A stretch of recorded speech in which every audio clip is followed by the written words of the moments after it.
Korupsi di masa bencana bisa dihukum mati. Jangan sampai ini Pak Jokowi ditipu sama anak kecil. Proses pengadaan jasa pelatihan, saya orang Palembang Pak, saya bingung, ada pelatihan bikin pempek Pak, 600.000 rupiah. 600.000, belajar aja sama istri saya di rumah, gratis gitu loh. Nah iya, di YouTube gratis gitu loh. Pak Firly juga bisa buat itu pempek itu kan. Yang dilakukan oleh ring satu istana ini dalam konteks staf khusus presiden. Saya kasih contoh, ada anak muda ngirim surat ke camat-camat atas nama COVID. Ya nggak, bubarin aja staf khusus. Anak muda, saya muda Pak, nggak pernah rampok uang rakyat.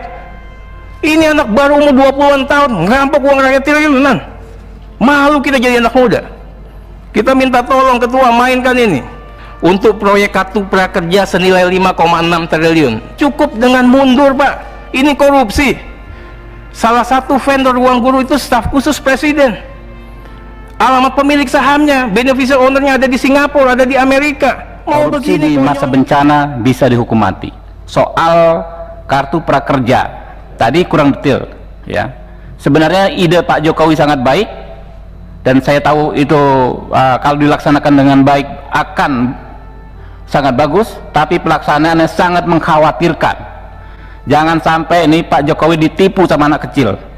Ada dua aspek yang harus Bapak awasi ya dalam konteks tipikor ini. Yang pertama, proses pengadaan jasa pelatihan.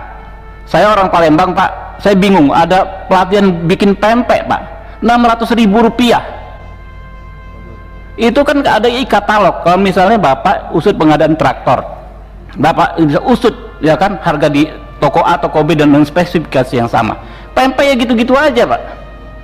Iya kan? Kapal selam, lenjer, ya kan? 600.000, belajar aja sama istri saya di rumah, gratis gitu loh. Nah iya, di YouTube gratis gitu loh. Pak Firly juga bisa buat itu pempek itu kan. KPK harus tampil. Saya nggak bicara ruang guru kecilan itu. Ini yang gede-gede seperti ini. Apa sudah gawat sekali ketua? Harus kita buat perpu. Kebutuhannya begitu mendesakkah?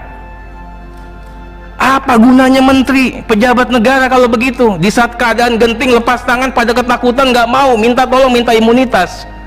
Kasihan ini Pak Jokowi. Nggak ada yang mau berani ngambil kebijakan, nggak ada yang mau pasang badan, tapi minta fasilitas. Bahkan sekarang mau kerja minta imunitas. Ketua, saya minta betul bagaimana strategi dan pembiayaan serta postur. Tadi ketua katakan 405T untuk kesehatan, 75T untuk kesehatan Pak. Yang lain nggak tahu. 110 untuk pemulihan dikasih ke siapa? Negara mau pinjam 1.000 triliun Pak. Untuk apa? Jangan-jangan dengan perpu bisa jadi kekuasaan baru di atas kekuasaan presiden. Nggak usah pakai kampanye lagi nih, ada orang lagi jadi jagoan Pak. Bisa jadi presiden 2024 dengan modal perpu. Pak Ketua, saya ingin katakan kita harus jaga Pak Jokowi jangan sampai beliau tersandra. Yang bawa mobil orang nanti dia yang tanggung jawab kalau nabrak. Bahasa sederhananya begitu. Jangan sampai juga ada desain besar Ketua. Jangan sampai ada kooptasi kekuasaan pemerintah yang berkuasa saat ini atas nama undang-undang. Ketua harus jaga juga ini dalam aspek pencegahan. Saya ingin katakan DPR bukannya tidak tahu, DPR bukannya tidak mengerti, bukannya DPR bodoh, tapi kita katakan DPR bersabar. Mau sampai mana langkah mainnya ini? Kami mau KPK ini proaktif, menjaga dan melindungi pemerintahan yang sah, memberikan masukan, rekomendasi terkait dengan kebijakan-kebijakan yang anomali dan menyimpang. Di negara mana saja Ketua, infokan ke kami. Ada COVID tapi tiba-tiba dibuat perpu seperti ini. Ini Ketua nggak usah repot-repot ngurusin yang kayak gitu. Ini di hulunya dulu dimainkan. Kita bukannya nggak tahu ini mainan siapa, desain siapa, siapa yang diuntungkan Ketua. Beneficial owner dari semua ini kan kami juga tahu. Praktek kotor PJB, obat, alkes dan APD untuk BUMN dan di luar BUMN. Saya udah katakan ini berkali-kali, mafia obat nih nggak hanya dari dulu sudah Pak. Harga obat 1 rupiah jadi 1.000 perak, alasan generik, bisa juga 10.000. Nah kemudian juga mafia farmasinya dong Ketua. 90% saat ini obat berasal dari luar negeri bahan bakunya. Kok bodoh sekali kita Ketua. Ini desain besar perusahaan farmasi, Pak. Ini yang harus diangkat. Bagaimana juga Alkes masih import sebagian besar, padahal kita bisa, Pindad juga bisa. KPK harus bisa mengingatkan negara dalam konteks pencegahan. Kita harus berdaulat. Bagaimana BUMN harus menjadi frontier, tapi BUMN-nya benar. Jangan sampai kita terjebak sama short term policy yang ujung-ujungnya duit, ujung-ujungnya proyek, sehingga memakmurkan para trader dan menjaga kekuasaan para mafia. Berikut Ketua, ini saya pikir mewakili teman-teman Ketua, mengenai SE Bansos, SE 11 2020. Oke, apresiasi terkait dengan DTKS.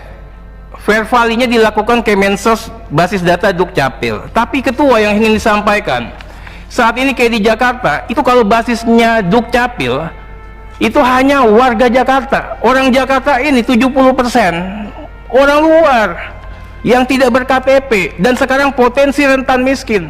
Kita mau bagi, gimana bawa baginya? Jumlahnya berapa? Ini yang saya katakan, dan berkali-kali polisi sudah melakukan upaya kemarin menyisir, itu lebih bagus. Nah, saya minta KPK juga melakukan kerja-kerja yang seperti itu. Bantuan DTKS harus mengena dan tepat sasaran, Ketua. Ini ladang uang baru, Ketua. Berikut, Ketua, ini hanya sebagai ria kecil. Penunjukan platform digital tanpa tender untuk proyek kartu prakerja senilai 5,6 triliun. Gagasan Pak Jokowi ini bagus, Omnibus Law, semuanya bagus. Tapi diimplementasikannya dipangkas sama orang-orang yang nggak benar. Implementasinya dipenggal. Bagaimana 8 vendor digital tanpa tender yang diberikan kuota raksasa, Ketua, permen raksasa oleh pemerintah? Bagaimana bisa terjadi? Bagaimana strategi pengawasannya? Dan tidak cukup dengan mundur, Pak. Ini korupsi. Salah satu vendor ruang guru itu staf khusus presiden. Alamat pemilik sahamnya, beneficial ownernya ada di Singapura, ada di Amerika. Mau begini konyolnya kita. Siapa yang terlibat diusut. Berikutnya juga mengenai masalah praktek-praktek menghisap yang dilakukan oleh ring 1 istana ini dalam konteks staf khusus presiden. Saya kasih contoh, ada anak muda ngirim surat ke camat-camat atas nama COVID. Ya nggak, bubarin aja staf khusus. Anak muda, saya muda, Pak, nggak pernah rampok uang rakyat. Ini anak baru umur 20-an tahun ngerampok uang rakyat triliunan. Malu kita jadi anak muda. Kita minta tolong Ketua mainkan ini. Kemudian penerbitan surat B1939 sumbangan bencana. Ini prinsipnya good governance, terbuka dan transparan, tapi harus diadministrasikan dengan baik. Saya ingin katakan bagaimana Ketua sudah mengatakan harus diumumkan pakai website resmi, keluar masuk per hari diumumkan. Tapi yang jalan berapa, Ketua? Tindak tegas, kalau dia ngelanggar nggak boleh terima donasi lagi. Ini kan gratifikasi, Pak. Cukup. Terakhir, Ketua, mengenai Pak Novel, kita pikir mudah-mudahan tetap diperhatikan Pak Novel Baswedan, bagaimana kesehatannya beliau. Walau bagaimanapun beliau adalah patriot penegakan hukum tindak pidana korupsi. Mungkin itu saja, masih banyak, tapi cukupkan Ketua. Terima kasih, Ketua. Jadi itu gimana menentukan harganya? Itu ada bikin kopi kalau nggak salah berapa pelatihan sekian ratus rupiah, itu dikejar, Pak, gitu. Ini kita gregetan, Pak. Kita pengen Pak Jokowi sukses, berhasil dengan program kartu prakerja. Jangan ada yang berani-berani mengambil kesempatan. Yang kedua, soal penunjukan mitra tadi sudah diborong oleh Pak Terry. Nah, berikutnya Pak Firly dan kawan-kawan, saya juga mempersoalkan daerah-daerah yang ingin melaksanakan pilkada. Tadi Bapak sudah sebut kayak Jember itu tertinggi, padahal Surabaya saja yang ibu kota provinsinya dan mungkin lebih merah zonanya hanya puluhan. Kejar, Pak, cari, Pak. Itu orang nyemprot-nyemprot di jalan, Pak Firly. Saya juga bingung, jangan-jangan itu cuma karbol satu botol, isinya lainnya air semua, disemprot gitu kan. Kejar, Pak. Ya. Lalu Pak, ini saya sedikit cerita. Kemarin kita ada Satgas Covid DPR pakai duit pribadi, karena teman kita Pak Dasko sembuh karena obat herbal tertentu, kita beli, kita bagikan gratis. Tapi reaksinya luar biasa.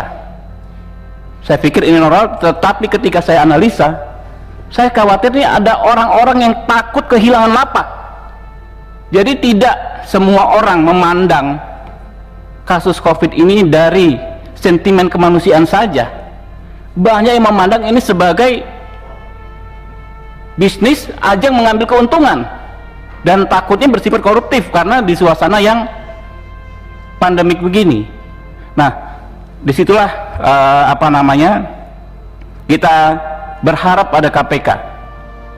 Saat ini Pak, sebetulnya institusi yang paling bisa punya peranan besar ya, penjagaan negara ini dari korupsi dari pandemi ini hanya KPK. Disampaikan Pak Terry tadi betul ya, KPK nggak ada anggaran dan lain sebagainya.